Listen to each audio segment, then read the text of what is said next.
All right, time is 1 o'clock, everybody. So I think we can go ahead and start the session so people will join us later. All right, good afternoon, everybody, from wherever you're joining us, and welcome to today's online event called Keys to Successfully Automated Testing. As many of you already know, my name is Kanat, and I'm one of the organizers of today's event. All right, so before we get started with the content today, which I think you're really going to enjoy, I'd like to go over a few notes on how to participate in today's session quickly. As usual, duration of this session will be around 1 hour. The speaker will be presenting 45 minutes, followed by a Q&A session, 15 to 20 minutes. And if you have questions to our speaker, we ask you to please address it through the chat and anytime during the presentation, and our speaker will try to answer as many questions he can during the presentation and in a QA session at the end of the presentation as well. So also I'd like to remind everyone today's presentation is being recorded, and we'll be posting all recordings to our YouTube channel. And for those who couldn't join the call today, or anyone who wants to rewatch the session and make notes from the presentation, you can do so in our YouTube channel. So without further ado, I'd like to introduce today's speaker for this session. He's joining us from Nashville, Tennessee, Greg Paskal, Director of Quality Assurance and Automation at Ramsey Solutions. He's a natural innovator, pioneering new approaches across quality assurance and test automation landscapes. Greg enjoys mentoring others to excel as craftsman of manual and automated testing. He's an evangelist in testing science, and author of the book called Test Automation in the Real World, and countless other technical publications. Greg also can be heard on Test Talks podcast with Joe Colantonio. He's a creator of METS, the Minimum Essential Testing Strategy, and Greg's approach is recognized and taught by ACE2QB as an effective manual testing strategy. So he's also speaker of numerous conferences, including the Automation Guild, STAREAST, STARWEST, and QA Trailblazers. Greg also founded the Open Test Technology Forum, encouraging collaboration and focusing on greatest quality across the SDLC. So you can learn more about his work at metstesting.com, realworldtestautomation.com, and recognizeanother.com. So really excited to have you here, Mr. Paskal. And I feel like I can introduce you all day long here, but since our time is limited, without any, I just want to, Mr. Paskal, why don't you go ahead and take it away from here. Thank you, Kanat. I appreciate it. It's great to be here today. As I see folks logging in, I see some great friends that I've had some chance to connect with on LinkedIn primarily. Some folks I've even had a chance to speak to in person. So it's wonderful to have everybody join us today from about as far across the globe as you can imagine, and including Houston, Texas. So as a previous fellow Texan living up in Dallas, it's always great to connect with some folks down in Texas as well. Well, hey, everybody. I'm really excited about doing this talk today. It's my favorite form where we get to just go over some topics that I think will help you not only in your testing overall, but as you're considering pursuing automation or bringing that into your workplace, things that are going to help you, that are going to help lead you to be successful. And so I've just selected some of my favorite topics to talk on, and that's just what I'm going to do. I'm going to share on those. And if you've got questions, as Kanat mentioned, go ahead and put them in the chat. And there's going to be so many people that we're going to kind of try to aggregate similar questions together, and maybe I can go ahead and get yours covered. If not, at the end, just feel free to connect with me on LinkedIn, and I'll do my best to respond to it. But if hundreds of you send them, it may take me a little while, but I'll do my best to respond to you. So let's go ahead and get started with just kind of a high level. I thought about let's begin with the many belief systems around automation. Okay, now when it comes to test automation, there are, of course, a lot of different ways people follow that out. My experience is about a little over 37, almost 38 years now working in automated testing, if you can believe that. When I first started in automated testing, I was writing code on Apple IIs, on early PCs, and actually building some of my own hardware to interface with I/O in the back of the computer. This was even earlier than Apple. So what I've found kind of through this journey is a lot of the things I learned way back then when I was 19 and 20 years old still apply today. There's the same problems that we solved, just that the hardware's gotten faster and the software might have, grown up along these many decades, but still many of the same foundational things are there. So I thought it's important to talk about that because you're going to encounter many different philosophies when it comes to automation. And I'm going to share one with you today that, of course, I'm passionate about. So when it comes to some of the beliefs I have. I know that means you'll miss some of the game come up, but it'll be okay for you.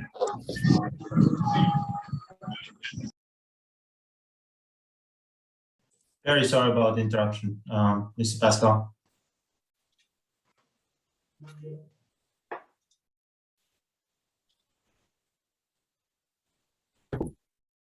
I think you're muted now, Greg. How's that? Are we good now? Yeah, I think we're good now. Sorry about. Okay. That's all right. So anyway, we were kind of covering about a little of my background, and we're talking about kind of the philosophy on automation, that you're going to encounter a lot of different ways that people try to get it done. And the way I'm going to share it with you today is the way that I've found at least successful for the last, almost 40 years now. Regardless of hardware or software, a lot of the same things apply to this day, and they're going to apply even down the road. So I think if you take some of these and apply them, you're going to find them to be just as useful, let's say in 5 or 10 years down the road, some of the fundamentals. So when it comes to a belief around automation, I do have a strong belief that automation is a tool in the hands of a manual tester. And I don't believe it's a replacement for humans. And I think that's an important difference because you will hear folks really pushing this idea that automation will replace people. But you and I know we're people, that we have an innate ability to use our brains and our eyes and our intellect to analyze things that even the best automation won't pick up on. And that's an important distinction because automation is pushed a lot of times like, well, we'll just automate this regression and we'll attach it to the end of our build process and we'll be good to go. Every time we ship code, this thing will run. And you begin to move away from manual testers doing the things that manual testers do great, or just test engineers. Let's call them test engineers instead of manual testers. The test engineers do really well, which is they were able to look at something, analyze it, and determine what is it that that I'm learning about this piece of software as I'm testing it. And when I speak at STAR Conference and places like that, I have a whole talk around this idea of what I call the personality of an application. And your automation actually is good to give you some insights to that, but so is the manual tester. So think about those of you that have children. One morning, let's say your son or daughter wakes up, they're kind of groggy, and they come up and you look at them and you're like, something's different today. And you wind up, putting your hand on their forehead, they're running a fever, and you're like, get back into bed. You're not going to school today. You're able to do that and detect that because you know the regular pattern that your child has. It's, how they wake up, how they get their day started. And when they're not walking in the normal way that they do or are acting in the normal way, something's up. And in a way, our automated testing can do very much the same thing and help you determine the personality of the way the application is working is different than normal. And that's actually one of the ways we find more defects with our automated tools coupled along with our test engineers than almost anything. So I don't want to lose sight of that. We use automation to do what computers are great at doing. They don't get bored. They don't mind doing the same task all day long. It would drive you and I crazy to do that. And they can raise awareness, again, of things that are probably different than they had been in a previous state. But when it comes to humans, see, our weakness is probably doing the same thing over and over. At the very least, we're going to get bored with it, and we might check out. Who knows? We could be looking at our phone because we're like, I've done this 1,000 times. that's a great place to find something that your computer can do for you through automation and let it do it. But automation is really weak at this one thing. It's weak at understanding something's contextually out of place. So maybe when your automation runs, you're able to detect that the wrong ad is up or something is not the right color scheme that it normally would be or whatever. Automation could blow right past that and never detect it. Most automation won't detect it unless you really have done some advanced automation. So again, there's this place where these two pieces kind of both come with their strengths and they come with their weaknesses. And that's a core part of the foundation and philosophy that I've based the work that I do now in automation built on those things. So with that, let's go ahead and get into why. I want to get my notes up here.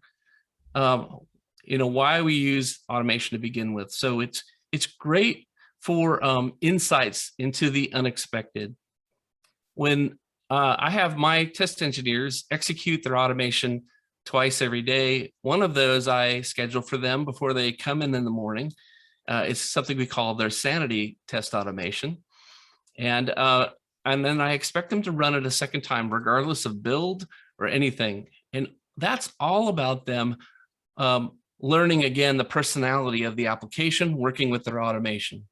So I don't know about you, but I'm not driving a new car these days. I've been driving an old Honda for a while, and I love that car. But like any car, after you drive it enough times, you know the things that are just the nature of driving it. It could be that in cold weather, it's harder to start, or certain things like that. In a way, once you start to use an application with automation after a while, you begin to detect and those things that are unique about it and how it likes to operate.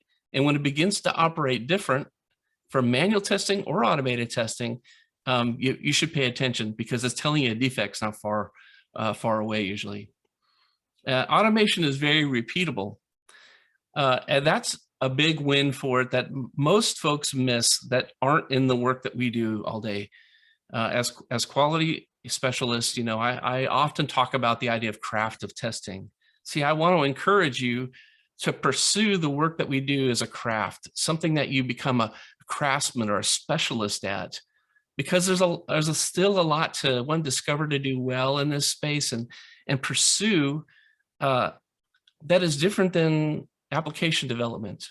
The work of a quality assurance engineer, that road doesn't have to lead to becoming a developer or even an automation engineer. A great test engineer is worthy of their wage and their pay. Well, that means we've got to keep pushing in and becoming exceptional at it and showing that we do more than run test cases. But we do the research to understand when something is not working proper. Maybe we understand, I'm about to do a teaching with my team on the different graphic types and why they've been created and what were they trying to solve and where are their pros and cons and their weaknesses and their strengths. This is a way we bump up the game for the quality engineers to become better and better. And sometimes that's harder for automation to do those things, and it's exceptional and easier for a human to do. So again, a very important part of that. So when it comes to moving into automation, I challenge my team all the time with this idea. I said, you have to be the best test engineers we have. And I encourage you with the same thing.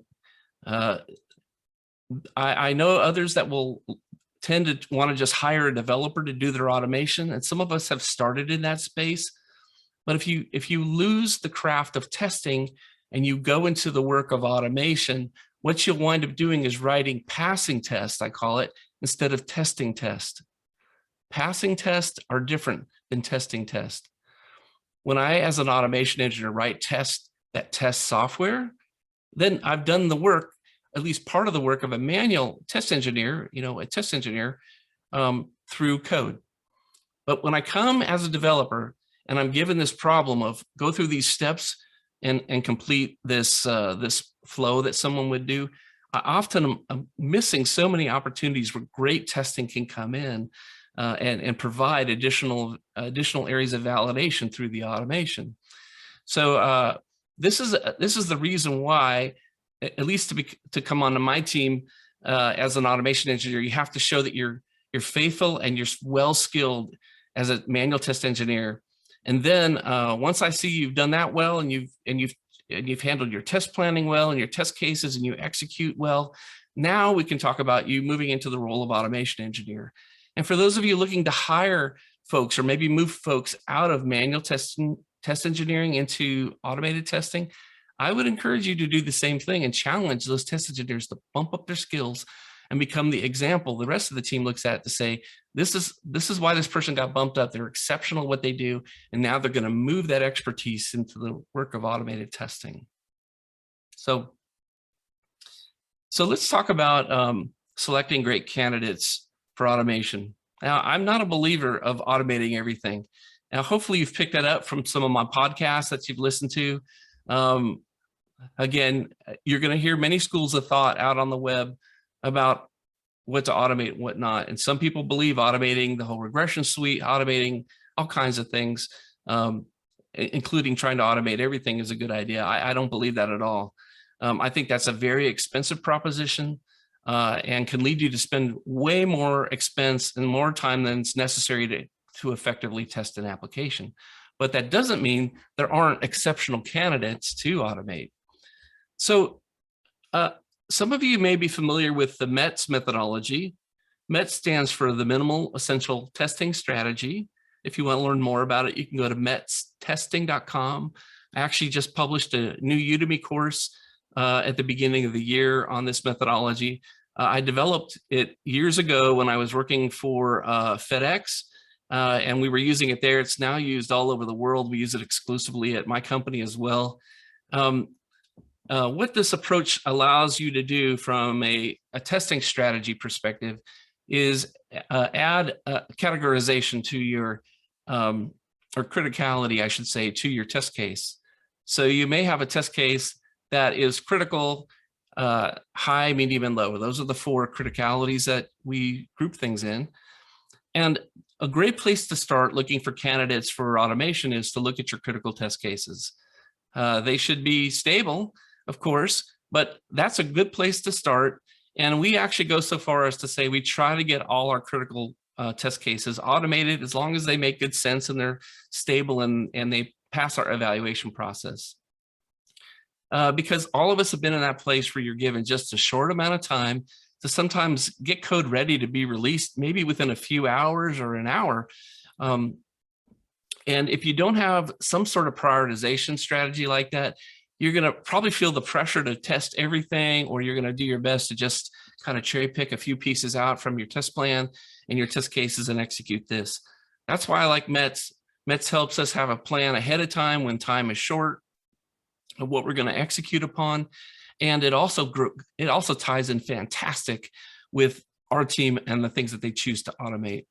So when we identify something as a critical test case, then the next thing is to actually write the test case for it. Of course, we won't automate anything that doesn't have a test case written for it. I know that might sound utopian to some of us here who are like, I can't imagine having all those test cases written, but it's something that is really worthwhile doing, because when an automated test fails, yeah, you might run it one more time, but if it fails from there, you need to go back to the source of truth, which should be the manual test case, and execute it there to make sure and dig in deeper, like what's going on here, right? The temptation, if you don't, is to get in there and try to determine, is it my automated test that's not working? Is that the application? You won't know. So I know that writing test cases is something most test engineers just don't love doing. Some of us do, but it's an important part of the craft of what we do. And I hear test engineers sometimes decide, I know it, I have it all in my head. That would not be someone who's going to wind up on my team. I want someone who's disciplined enough to write that test case and show that they're committed to testing well. I want to take a little tangent off that, because I want to share something that's becoming more aware to me as DevOps is coming into play. I'm on the fence with DevOps, I got to tell you. But by the way, that term means so many things to so many people. But this idea that everybody become a test engineer and everybody's a dev and blah, blah, blah, is not something I am fully on board with. I think a good test engineer has expertise to do things exceptionally well. And that's what they should be focusing on. if you train a dev to have some testing experience, that's fine. But to turn over the testing to him is not a great idea. I think you have confirmation bias, other things that come into play. But here's something that has dawned on me. Now, think about maybe in your career as a test engineer, all the testers you've worked with. Let's face it, all of us have worked with some rock star test engineers, and we've worked with some folks that aren't all that great at it. Maybe it's not their calling in life, right? And if we were to look at those two people sitting at desks side by side, and they were performing the activities that they needed to do each day, from someone who was untrained this far away, maybe just six feet away, it wouldn't look any different from the one that's knocking it out of the park versus the one that's just goofing around and maybe not reducing a whole lot of risk at all. That's an important thing to keep in mind when it comes to testing and to automation too, by the way, is that for you and I, maybe as trained test engineers, we might ask, well, what's leading you to test this way? And they'd say, well, in my test plan, this is one of my higher priority tests. That's why I'm running it. Or you have some strategy around that. But if you don't have that in place and someone's just ad hocing all their testing all the time, and let's face it, it's so fun to do exploratory testing. I love it as well as probably most of you, but that can't be the primary way we decide to choose how we test things. And if we do, we're probably adding more risk to the life cycle and doing a disservice to our customer that we're supporting through our services, or the end user that's got to use the application. Again, I remember part of my philosophy is that there's a craft to what we do. So that means all of you watching right now, you're setting the expectation that when I engage a quality engineer to do a great job, or an automation engineer to do a great job, it's more than them just ad hoc pulling things out of the blue sky and putting data in. What I want is someone who's got a plan and they're moving forward in it. Imagine if you've got a battle plan, there's a plan in place. They just don't come out like Rambo. You know, Rambo wouldn't make it in a real battle, but with a plan you can. And with a test engineer, that's called your test plan. And by the way, it doesn't need to be a 20-page document. The METS concept is a great example of that.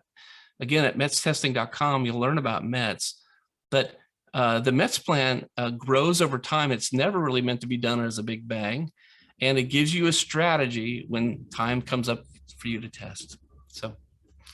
So selecting great candidates, we were talking about selecting the critical test at least, and then finding something that's stable. Now, I just recently had some conversations with people saying, I can't wait till it's stable before I automate. And I'd say, well, that's okay, as long as you're willing to pay a lot more for that automation to be built and maintained than it's necessary. So if it's really going to be worth someone sitting there all day long and updating and maintaining that automation to do something one manual test engineer could do, so be it. But I don't actually see the win there. But again, the DevOps world's really pushing this idea that we automate more and more and more. So I would tell you, you've got to kind of keep a balance in there and have a reality check.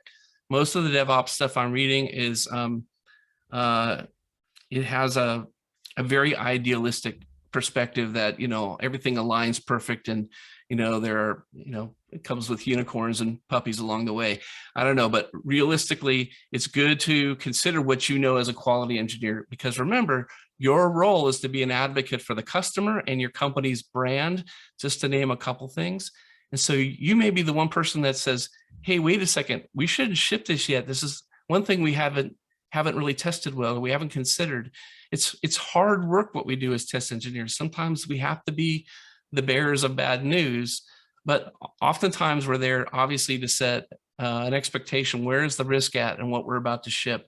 Can't test everything, so we've tested what we can. We think this is ready to go, or we haven't had enough time to complete this well, and this is going to handle a customer's debit card or some sort of transaction that could be really detrimental, or maybe their medical data or something like that.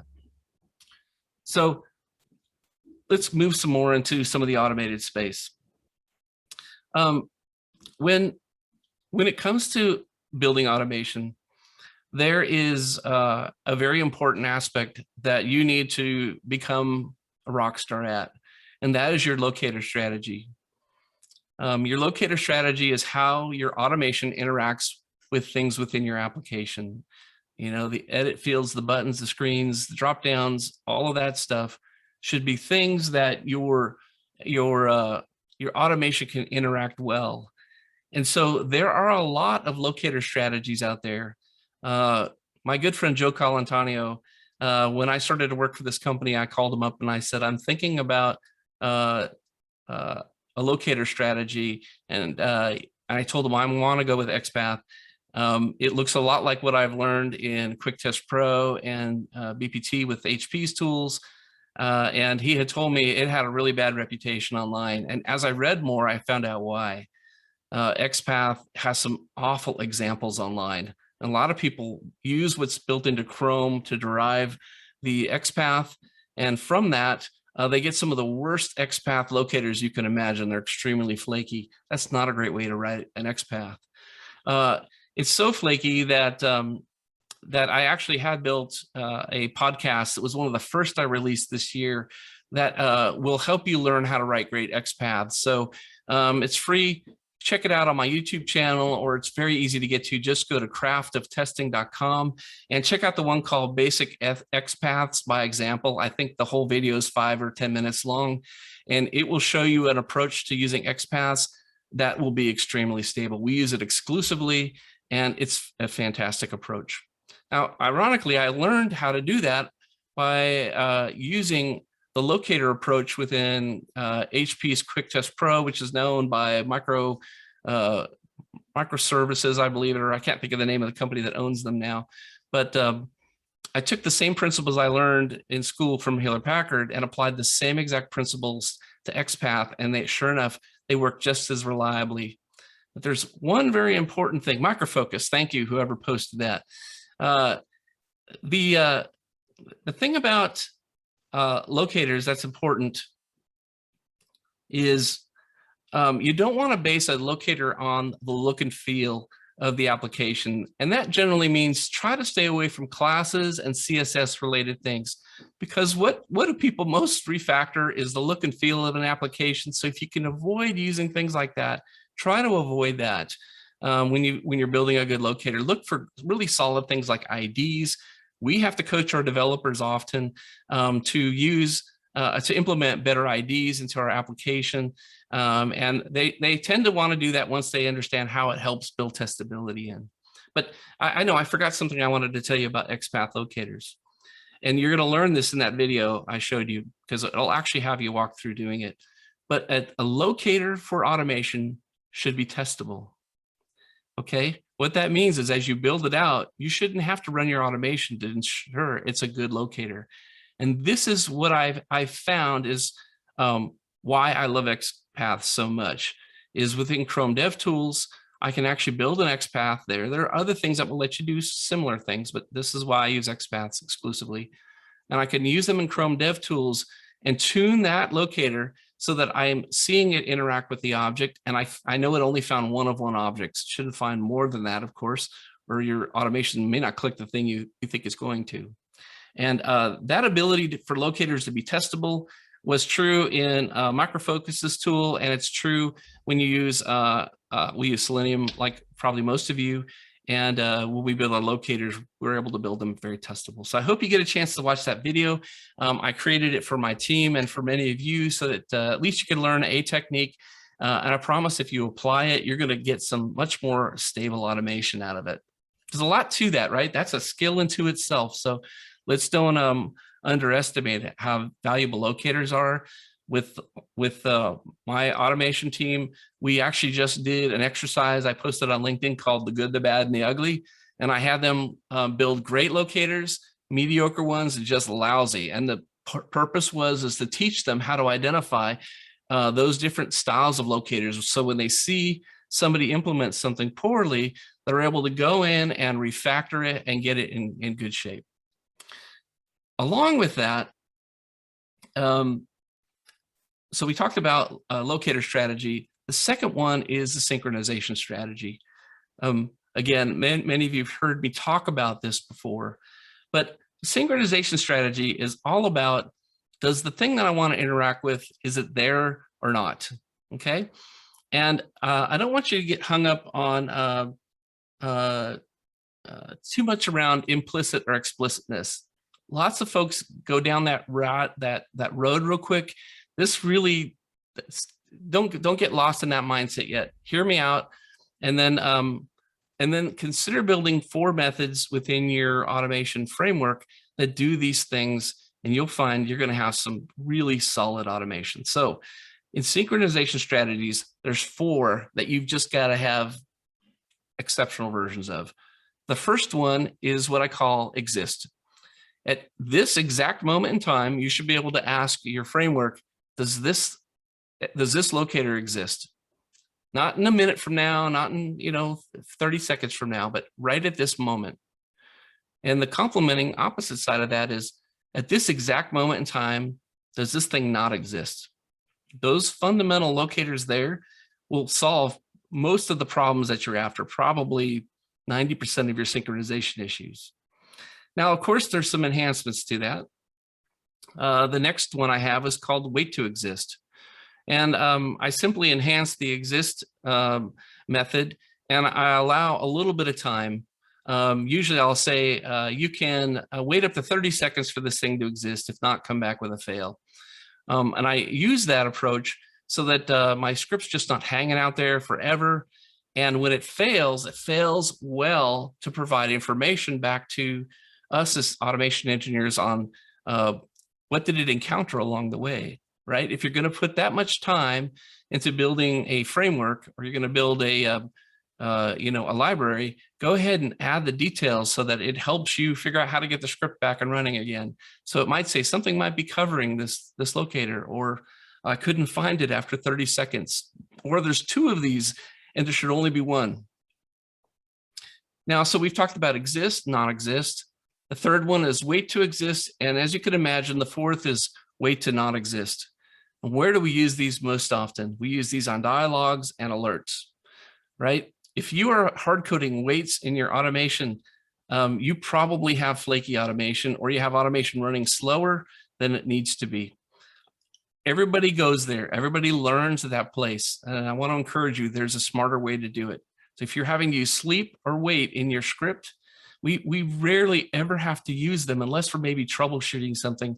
But we don't have any of that stuff pretty much in our script, because these 4 synchronization approaches I mentioned earlier handle everything well for us. So I want to give you hope that there's something beyond just using wait and sleep, because let's face it, when you go down that road, you're like, I don't know, 3 seconds. All right, wait 3 seconds. And then you find out another day it took 3.5 seconds to script, train went off the track and you're having to adjust it. You tend to get in this cycle. I know a lot of you are like, I have that today. So I want to encourage you to consider those 4: exist, not exist, wait to exist, and wait to not exist. And you're welcome to write me if you want more on that. I'd love to do a video on that for the community. So maybe that'll be one I can come up with. All right, it looks like we're doing pretty good. I got about 15 minutes here for us to keep going. So I'm gonna pick up my next piece, which is when you write your automation to be maintainable. Okay. How many of us have had to pick up somebody else's automation that only ran on their computer? I'm sure half of you are like, I've been there. It only ran on some guy's computer that's long gone now, or it only ran in one environment, and we don't know exactly what's the secret sauce there to getting it to work. When you write automation to be maintainable, it's consistent in the design and approach with the other automation you build. And this can be tricky when you're kind of a one-person show, and maybe you're the only one building it in your company, and you might think, well, I don't really need to worry about that in the long run. Well, more automation kind of dies on the vine for this reason. Again, if I took a poll and said, how many of you have completely rewritten automation someone wrote, I bet most of you have, and it's due to this very problem. And that is sometimes you'll get someone who's more dev-minded, and they want to throw all the tricks and tips into their coding chops to show, that they're awesome and whatever. And then the next guy can't figure out, how to maintain that automation at all. So coming up with a consistent design approach is really important. Now, at my shop, we use Ruby. I have kind of a love-hate with Ruby. Ruby must have 12 ways of doing exactly the same thing.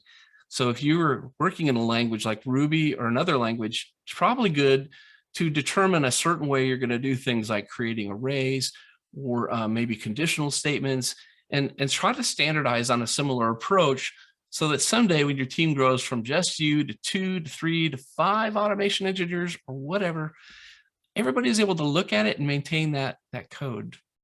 So for those of you that might be quality managers, I just had my team go through an exercise 2 months ago like this. One of the first automated code challenges I give most new test automation engineers is to build something related to search Google or search Yahoo or some sort of search engine. So it's real simple, kind of almost the hello world of automated testing. It does a search, it gets some results, and something real simple. And so each of them have automated all kinds of search engines by now. I bet we have 9, 10, 11 of them by now. And so I said, what I want you to do is pick somebody else's project that they had done a month or two ago, and I want you to go in and modify it. And I was really pleased to find that they didn't have any trouble doing that. When they got in there, they found that in our case, we use RSpec as our test runner. And they all were able to get in and create page objects the same way. And it was really maintainable. That, to me, we hit a home run on that, because now I knew that any of them could pick up any of it must be 20 different products we have automated now. And they could go in and maintain it without any trouble at all. So we just had this week, one of our automation engineers on a different product jumped in and helped me get something automated for one of our education solutions. Even though they had never worked on it, it was logical and it made sense to them. So I was really proud of her. She did a great job on that. So again, thinking about maintainability in the short term might seem like, oh brother, this is just taking forever. I could just get this done by now. But in the long term, it's going to save your company money, and it's a smart thing to do. So remember that as you're going forward. It will pay off in the long run. All right, let's see what I've got for you. So I thought it would be good to cover a couple gotchas when it comes to automation as well. So we just finished up the maintainability piece. I could go on this stuff all day long, but with only an hour, I wanted to make sure I covered some real highlighted areas. So let's talk about some things that begin to cause trouble for most automation engineers and most companies that decide to invest in automated testing. Now, the first has to be around the area of synchronization or poor synchronization approach. And I kind of touched on this already a little bit before, that if you're having to use waits or sleep, you might as well be using hope, because you will find that these approaches are going to lead most likely to very flaky automation. And there are better ways to do it.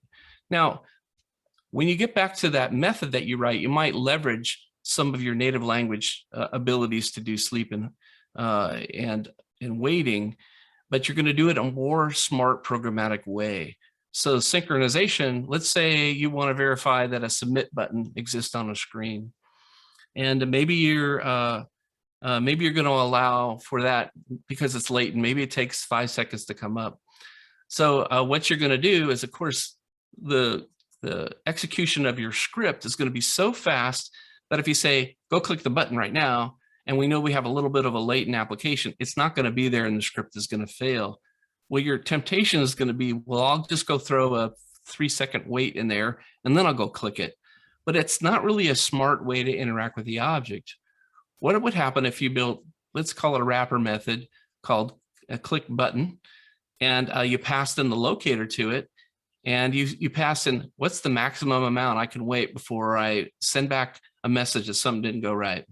Okay, so there I pass in the locator as a parameter, I pass in the maximum wait time, and now that little method goes in cycles regularly. It's like, are you there? Are you there? Are you there? We're not having to do that anymore. We've written that as a solid piece of code in our framework. And once it's there, it goes ahead and says, okay, click it, and now move on. When you build a synchronization strategy like that, it's beautiful to watch the automation run. I mean, it's wonderful to watch because it just cooks along really, really well. It looks like a well-oiled machine.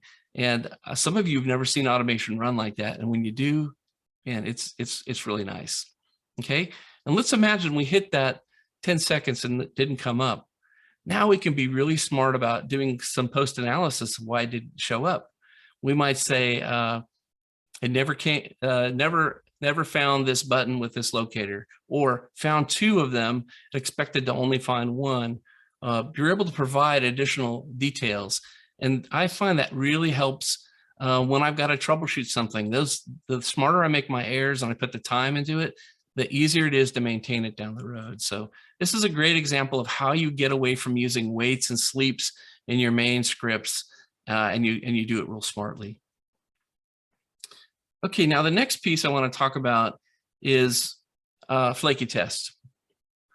I got to go to this great conference in 2016, and I wish that Google still put it on. It was called GTAC. Maybe some of you have been there. It was in Silicon Valley, and it stood for the Google Test Automation Conference. They have since put away with it, and they don't have it anymore. So I got to go to the last one, and it was amazing.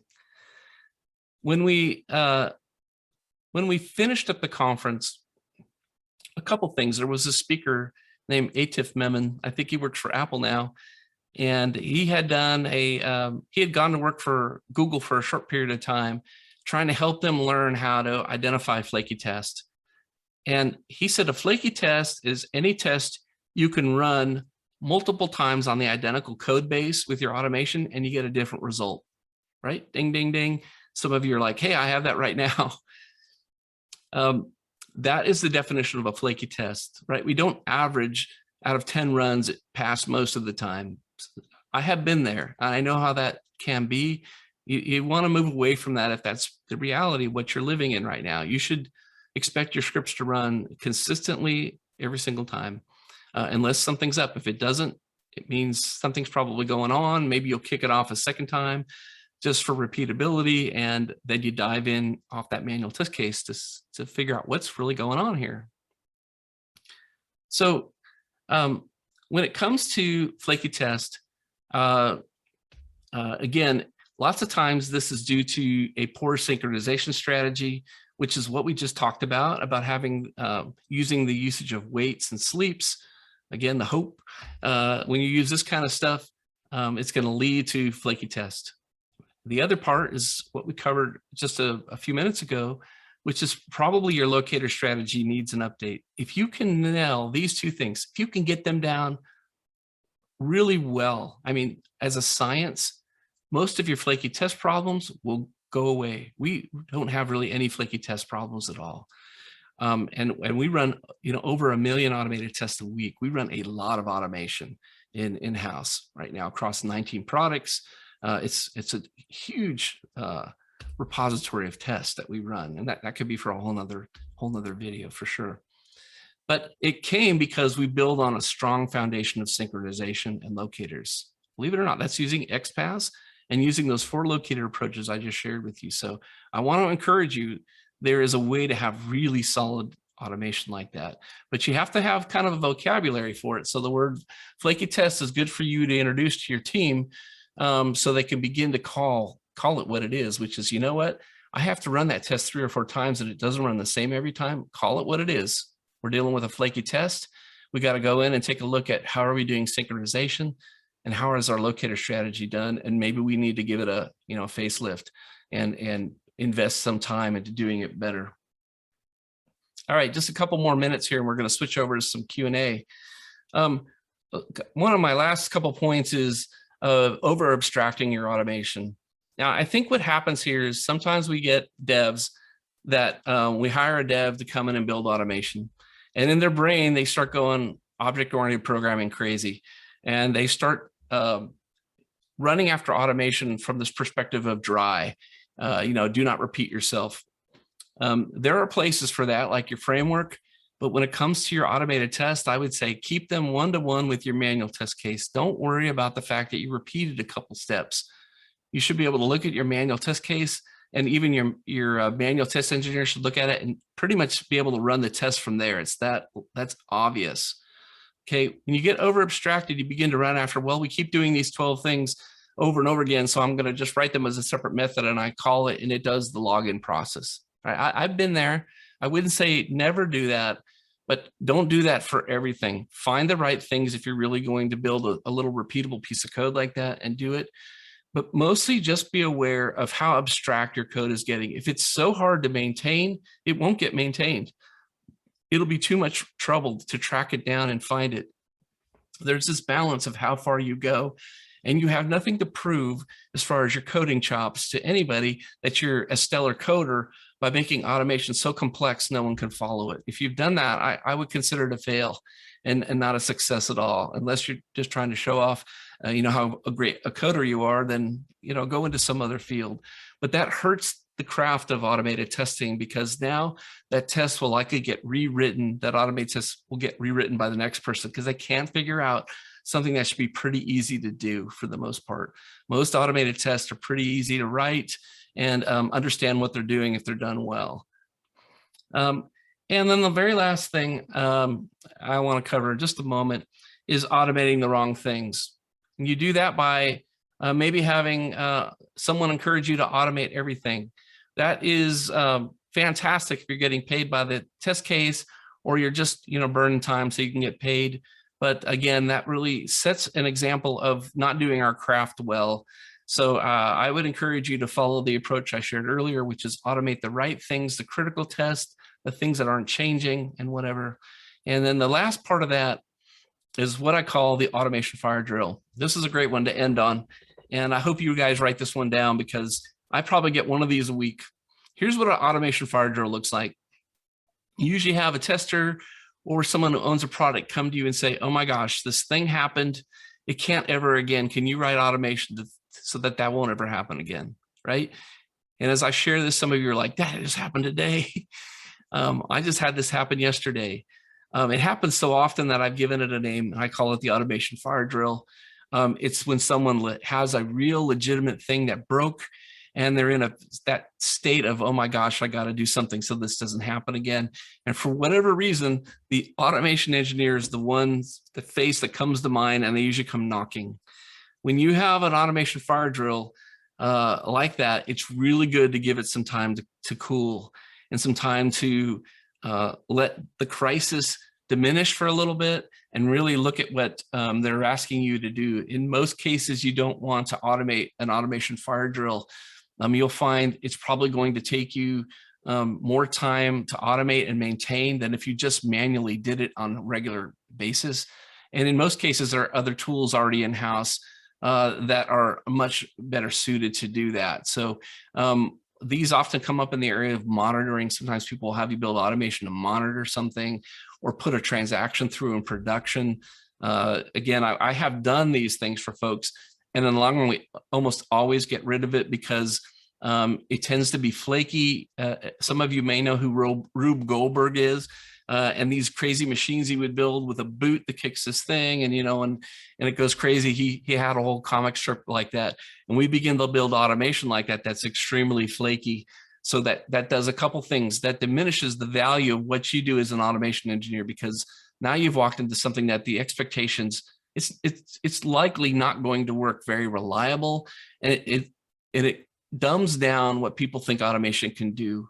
If you pick the right things to automate, people will see the value of it, and they'll want you to go do it more and more. But if you keep trying to automate the fire drills, you're going to be running after flaky test after flaky test and taking your eye off the ball of the things that really you can get a great win on with automation. So I think I'm going to leave it there, and we're going to turn over for some question and answer time.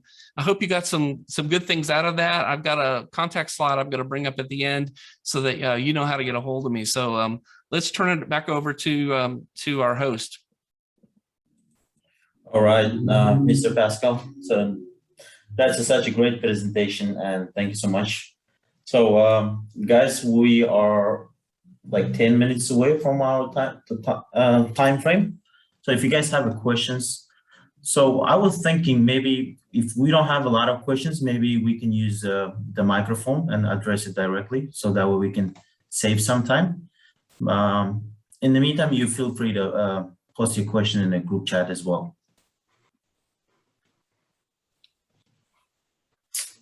All right. Let's give it a Greg, second. can you hear my name, my voice? Yes, I Yes. can. I want to ask you something. What is the difference between sanity testing and smoke testing? Oh, that's a good question. I probably would group them together. I think that the heart behind those two things is very similar. We use sanity test as the term we use.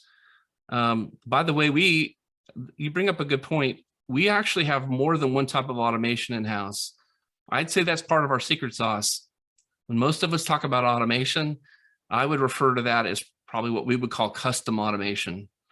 When you have automation that clicks buttons and enters data into fields and traverses screens, consider that custom automation like a custom car. You can build this, it's expensive to build and it's expensive to maintain. But there's another kind of automation. I call it the dollar store test automation, and that's where we use sanity test. Sanity tests do very basic things. They kind of work along with the manual test engineer to give them insights, the things that might not be right, that they might need to dig in a little further. So we have, we run enormous amounts of sanity tests. I would bet somewhere in the 700,000 to 800,000 sanity tests a week. And they're, again, they're very inexpensive to write, and they give us some great value. So the sanity test, I think for folks that are maybe using a different terminology than I am on that, most of the time a sanity test is something that's just verifying the basic functionality is working. Maybe we can log in, create an account, put an item in a cart, that sort of thing. Our usage of sanity tests is more general on that. We would say, can we get to a screen and are there a couple calls to action available? If so, we'll consider this probably in good shape and we'll move on to the next. And we have tens of thousands of pages at Ramsey that have to be sanity tested all the time. So we have found this very, very effective. Thank you so much. You're welcome. Good question. All right.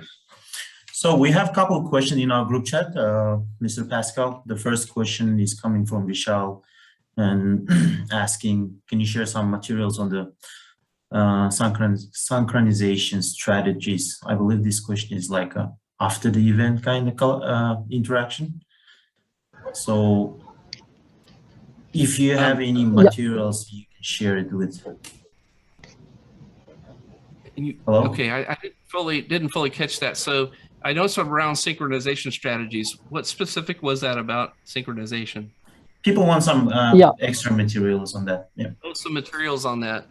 I don't have a podcast done on that yet. I should at some point. I can tell you, depending on the language you're working in, again, I'm working in Ruby, but it shouldn't matter whether you're in Python or Java or C#. Don't lose sight that, remember that Selenium doesn't do a whole lot in itself, okay? That's important to keep in mind, that your native language you've chose coupled with Selenium really is where you're going to get a good win as an automation engineer. So you're going to use the native capabilities of that language along with the API capabilities of Selenium, the things that it does well, which is interact with the browser. That's it, the end. That's what it does well. So by combining those two things and you build a synchronization strategy out of that, you can get some very effective ones, including the 4 that I talked about. Consider just the first one you're going to build as exist. If you didn't have to do any other, this is the one we use probably 70 or 80% of the time. And that's the one I would tell you to build, is build a method that leverages your driver tool or your web driver. We use Selenium API, use Selenium, and write a method that just says, that allows you to pass in your locator and say, does this exist right now? And all it does is it passes a pass or fail back, or maybe some additional details. Pass, yes, it's there. Fail, no, I tried to find it and I couldn't, and here's what I found instead. Something like that. But start real simple, probably just a simple pass or fail. And from that, you'll do your secondary action. And I think you will be on the road to figuring out the next ones, which is not exist, wait to exist, and wait to not exist. I hope I have that video out there before too long, but they do take a while to build. But keep an eye on my YouTube channel, and I will do my best to get something out there. All right. Thanks for that. The next question is, what's your thoughts on low-code, no-code frameworks? Well, I've been looking at this. I think this is just another rewrapper around record and playback. So maybe someone will prove me different. I have vendors reaching out to me all the time with this sort of stuff. And it's amazing how, nothing's new under the sun, right? That's what Solomon said. And I think there's a good reason for it. When it comes to no code, we're simply revisiting record and playback. A lot of my friend Joe Colantonio and I talked about this many years ago. What's the value of record and playback? This isn't how you write reliable automation in the long run, but you know what? It sells automation to managers and folks that don't have a lot of experience on what it would really take to write reliable automation. Joe mentioned something good to me. He said a lot of folks get exposed to automation for the very first time through record and playback, and that's fine. That's a great place to start. But when it comes to this sort of stuff, remember there's a lot of gimmicks being sold when it comes to our work, and we're probably not the people buying that software. It's probably somebody who might not have as much technical, experience, and they hear no code automation, and all you have to do is launch this thing, and then you click around and it'll run, and it'll be doing it. I heard about one called Selfhealing recently. This is a ridiculous approach. When you start to approach self-healing automation, what you're doing is you're erring on the side of your automation passing and no longer testing. And we call that go for green. I didn't even get to cover that today. It's again, a terminology I teach my team, which is this term of go for green. Most automation engineers slip into this mindset when they're under pressure to get something done. They wind up shoring it up in a way that the test passes and they can move on to the next crisis they've got. And self-healing automation, same right up there with codeless automation. These are, I believe, gimmicks to get you to buy their tool. And this isn't how you're going to write real world automation that's going to really reduce risk of your product. But remember how I started my talk that good and bad testing look the same from 6 feet away? Good and bad automation look exactly the same. Don't be fooled by the fact that something's clicking buttons and screens are transitioning, that it's actually testing anything. It might not be doing anything. So don't lose the sight that we're in this space and we're pursuing a career, a craft of what we do. And when we produce garbage automation that doesn't really test anything, you might get paid for the short term, but in the long term, what's happening is people are deciding they don't need to do what we do anymore because it's so easy. They just click a record button and they do it, or that it doesn't have any more value. And that's something we need to really redeem in the world of quality assurance and automation, is show that there's a real craft to pursue here. All right. Mr. Greg, I think we have a last question because our time frame is on. I have only 2 minutes left. So Gaurav asking, which automation testing tool has the greatest future for our career? Because obviously there's a lot of tools, right, that we can refer to, but so which, in your opinion, which one it is? It's the tool that's right here. This is the greatest tool you have. Don't let a tool fool you into thinking that's what you have to get. That's the biggest misunderstanding around the work that we do. This is the tool. Yeah, I totally agree with you. Yeah, if you put your mind to learning it, it's tool agnostic and the same things apply. So I would like to put up my my contact screen here if that's okay, because I'd love folks to connect with me. Sure. Please do so. So I'm not sure if you're sharing your screen right now.